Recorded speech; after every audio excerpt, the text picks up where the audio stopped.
Hey there, Fletch from All Things Overlanding here, and today I'm talking about a little bit of a controversial topic. I wanted to talk a little bit about electric vehicles and overlanding.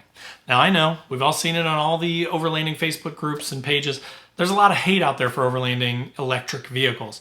But I wanted to talk a little bit today about kind of my thoughts on it and where I think the future is going with these overlanding vehicles, and where I do think that there is a path for electric vehicles. So again, this may be a little controversial. Watch the episode if you're on YouTube, listen to it if you're on the podcast, drop down into the comments on YouTube and leave your thoughts. I'd love to hear from you guys and what you think. But let's dive into what the future of electric overlanding looks like and kind of where I see it going.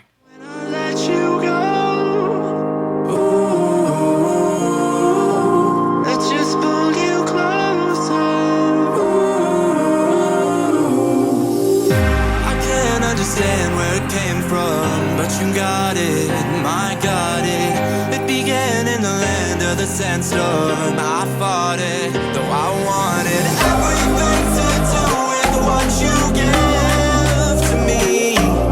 Loosening my grip. All right, so as I mentioned in the intro, today I'm talking about electric vehicles and overlanding. Again, there's been just a ton of posts, like the Rivian R1S recently just completed the Rubicon Trail, which I'm super excited about. I don't know why there's all this hate. I don't know why everyone is like, oh, it's electric, I'll take my internal combustion engine vehicles all day long. Look, I understand that they are the standard right now, right? I'm sure that, 100, 150 years ago, whenever the first, internal combustion engine vehicle came out, people were like, they'll never go where my horse can go. And at that time, it was probably true. But here's the thing with technology and science is it's always advancing, right? So it's always finding ways to improve, to make those batteries more efficient for an electric vehicle, to make them more capable, to make them more reliable, to make them have a bigger capacity, to make them have some solar charging potentially, or ways to top that off that you can't get with internal combustion engine vehicles. Sure, you can take extra fuel and stuff like that, but there are limitations on both, right? So I don't really understand the hate for the electric vehicles. I mean, I guess I do, just in that it's new and a lot of people just don't like new things, or they're curmudgeonly. It's sort of like people calling car camping overlanding and everybody freaks out about that and they say, back in my day, it was car camping, come on, people. I don't get it personally. I think it's silly to even just completely wholeheartedly dismiss any potential future improvements that could come to overlanding via electric vehicles, for example. So let's start with the electric vehicles themselves, right? So as I mentioned, there's recently been the Rivian R1S, the SUV version of the Rivian truck that did the Rubicon Trail all on one charge, which is super impressive, and everybody's mad about it, and I don't know why, but I think it's great. I think it's exciting. It's really cool to have something like that is, people are going out and they're pushing these trucks. If they break, yes, of course. You can't say they broke because they're an electric truck. I think there was a Rivian R1T that broke some component on the truck or something. Everybody's like, it's because it's electric. And it was like a common mechanical thing that's on internal combustion cars too.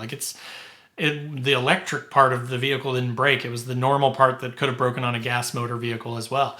But I think it's exciting to see them pushing these boundaries, right? Think about where electric cars were 10 years ago. Think about where the Leaf was, the Nissan Leaf was. It had 120 to 150 miles of range, and there was all this range anxiety, and it was really terrible. But nowadays, you've got cars with 300, 400 miles of range. Are electric cars where gas cars are? No, but they've been around for a very small fraction of the time that gas cars have been around.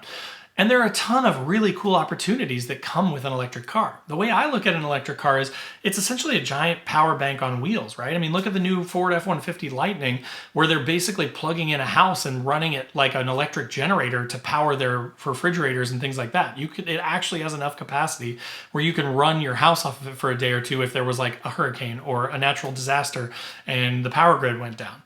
That's freaking cool. And as technology advances, as they figure out more and more ways to increase the capacity of these batteries, there's no reason that we won't see 800 or 1,000 miles of range on electric batteries. As solar gets more and more comprehensive and more advanced, with that higher capacity, there could be higher capacity solar charging that could be built into them. And you could basically have a never-ending source of electricity and power to power all of your stuff that you take with you to camp, like your lights, you can have an induction stovetop that you run off of it. You could basically have all these components, these parts that just run off of your vehicle and are integrated into your vehicle. And you could go out and be off grid for months or indefinitely, basically, and just run everything off of the vehicle, which I think is super exciting. I mean, yeah, it's different. Yeah, it's new. Sure, I love the sound that my V6 engine makes when I rev the gas, but not so much that I would say that I never want to see them make advancements in an electric vehicle. So again, once that capacity kind of goes up, once you get some sort of a solar recharging or some sort of method, regenerative braking or things like that, where you can recoup some of that energy and kind of keep that battery topped off, like why wouldn't you? I was recently planning a trip with some friends to Canada, and we were going to go on a stretch that was about almost 400 miles straight of no fuel stops. And with my old truck, I got about 10 miles to the gallon. So with a 20-gallon tank, I had about a 200-mile range. So I'm literally like, I'm going to have to take 6 5-gallon jerry cans with me to be able to make this with a little bit of extra leeway just in case, right? That's not ideal. But again, when capacities get up there on electrical vehicles, imagine if you're just driving along, your regenerative braking is, putting power back into the battery, solar is pumping battery power back into your battery. Imagine when we get to the days of like 800 or 1,000 miles of range, like you could go all over the place, you could cover a ton of ground on that and not have to worry about those fuel constraints and all that additional weight and all of the concerns of like top heaviness to have all that stuff, up top. So I think there are a lot of benefits to the electrical vehicles that we're not really thinking about, or that we're, just begrudgingly saying they'll never make it because they're new, but they will change eventually. Speaking of capability, right? That's one thing that I see people say all the time is like, well, these electric trucks just aren't as capable. That Rivian R1T broke on the trail, and the R1S only has 350 miles of range, so it would never make it on the trails that I go on and things like that, right? I can't get to a charger, so how could I ever use it? But capability isn't really, again, that's not really tied to the power source for the vehicle, right? Like they could build the Rivian with higher quality, more beefy components. If they wanted to make a real true off-road trim that was like an Overlanding edition or something, they could just beef up all the components, and just like a normal traditional gas combustion engine, you're going to break stuff on a stock transmission, on stock CVs and things like that, stock axles. There's a possibility in some extreme situations where you're going to break stuff on a stock vehicle. So what do? We build those vehicles. We build them up with heavier duty axles, with heavier duty brakes, heavier duty components to be able to take that abuse and that punishment that we get when we go off-roading in these more extreme areas. You can do the same thing with electrical vehicles, right? The only sort of limiting factor is the current ability to recharge the thing, right? And it not have enough capacity to get through the trail. That's really the only limiting factor. But again, I can guarantee you that with all the money that is tied up in the future of electrical vehicles and stuff, that there are a million companies out there right now that are working on how do I get double the capacity out of these batteries? How do I reduce the size of the batteries and the weight of the batteries while increasing capacity? How do I get solar efficient enough to recharge this stuff? How do I capture more of this power back, right? Are there other ways that we can capture some of that power? Are there hybrid options that could make this basically an unlimited, ever-running type of vehicle, right? So there will be advancements in that. And again, I'm excited about that. I'm not necessarily an electric car person. I don't own any electric cars, but I don't have any problems with them. And I'd like to see some really cool stuff come in the future technologically that could make overlanding even better and more fun and cooler, right? So then to kind of wrap this episode up, I did kind of want to touch on what I think the future of electric is, at least in the short term. In the next 10 to 20 years, kind of what I think is going to happen is I think you're going to see a reduction in displacement of motors, right? Like we're already seeing that. You're going away from V8, you're going down to turbo V6s or turbo 4-cylinders. I don't love that just historically, but that's the same sort of mental hang-up that people have with electric cars going from gas combustion cars, right? Is just historically turbo cars have been less reliable, but as they continue to improve them, as they continue to develop them, test them, get more miles on them, eventually that 4-cylinder turbo Tacoma is going to be just as reliable or more reliable than an NA V6 Frontier, right? Like it's going to happen. It just takes a little bit of time. Right now, I don't want to be the first guinea pig. I don't want to buy the first Toyota Tacoma with a turbo 4-cylinder in it that's an all-new engine because I don't want to be the guinea pig for that, right? But in 5 to 6, 8 years, they'll probably have some really reliable 500,000 mile 4-cylinder turbo Toyota motors, right? So that's not to say that it can't get there. Where I think it's going to go is I kind of think that we're going to start with supplementing our existing naturally aspirated, reliable V6 motors with hybrid systems.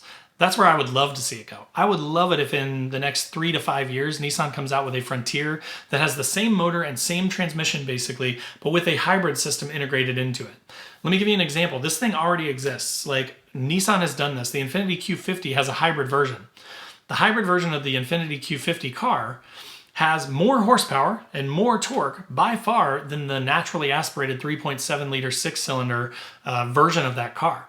And it actually has a smaller motor. They put the 3.5 liter out of the old Maximas and stuff like that, the previous 350Z motor, into that Infiniti Q50. Then they tacked on that hybrid system, and it actually has more horsepower than the bigger 3.7 liter, and it gets high 20s, low 30s for gas mileage versus high teens, low 20s of the naturally aspirated V6, and it has more power and it has more torque. So like, there are ways out there to, without totally, I mean, we're not talking about future talk like crazy electric where you're gonna have to charge places and stuff like that. Like, it's gonna operate very similarly to the vehicle that you have now, but you're gonna get additional power and torque out of it. You're gonna get additional fuel mileage and range out of it. That to me is a win-win. Yes, are you increasing complexity? A little bit. But again, these systems, I mean, the Prius has been around for 20 plus years, right? Like, these hybrid systems are not as new as the all-electric systems. So that's kind of where I see it going. I think I could definitely see Nissan doing like some sort of a hybrid powertrain in a Frontier. And right now in my new Frontier, my old one, again, I had about a 200-mile range on a 20-gallon tank. In the new truck, I've been getting about a 440 to 450-mile range because it has a 9-speed transmission instead of a 5-speed. The 3.8 liter is a little more efficient than the old 4 liter. So when you combine those things, you can get more efficiency just out of that. Now you add in a hybrid system, some sort of like a regenerative braking powered hybrid system that will extend that range. Imagine having a Frontier with like a 600-mile range, and you don't have to spend $2,000 or $3,000 on an extended range tank, and you don't have to stop and fill up and spend $150 to fill up your vehicle on gas. You don't just have to rely on having more gas to get farther. You don't have to carry a million jerry cans with you. If I had a Frontier that could get 600-700 miles of range on a 20-some gallon tank, that would be pretty cool. Now that may be a little extreme. Maybe it's 500, 550, 600, whatever it is. If it's an increase of 20% over the stock to have a little bit more complexity but have that hybrid drivetrain, I'd be all for that. I would love that. I'd love to stop less for gas. I'd love to spend less on gas. Over the lifetime of that vehicle, you're gonna save so much money on gas that even if it's a little bit more expensive, it's gonna offset itself over time. So that's kind of where I think it's realistically going in the next 10 to 20 years. And then I think above and beyond that, I think probably in about that same timeline, we'll start to see electric cars hit that capacity quotient where they're really, really usable. And I love that. All electric still scares me. I mean, I'm 43 years old, right? So it's a newer thing in my life. So just like all you guys that say they hate electric cars, I get it. I don't 100% trust it, but I can't wait to see what comes out, right? So again, that was kind of my thoughts, my musings on the future of overlanding and electric vehicles. If you're on YouTube, post up in the comments below, though. I'd love to hear your thoughts. Like, this is a controversial topic that I know people go a lot of ways on. So post up, let me know your thoughts. If you're on the podcast, drop a 5-star review if you enjoyed it. Hop over to the other social channels. They're linked down in the description below. I'd love to talk to you there and sort of get your thoughts on that as well. Also in the description below are links to my website where I've got stickers and patches, overlanding, camping stuff, funny stickers and patches, so check those out. And then last but not least, my Patreon group is linked down there. We've got a 24/7 Discord. We do a once-a-month call. It's a lot of fun. So if that sounds fun, check that out. And then there's also the Newbie Overlanders group. Totally free to join. It's on Facebook. Got a ton of members in it with awesome conversations happening every day. So we'd love to have you there as well. But again, thanks for watching. Thanks for listening, and we'll see you next time.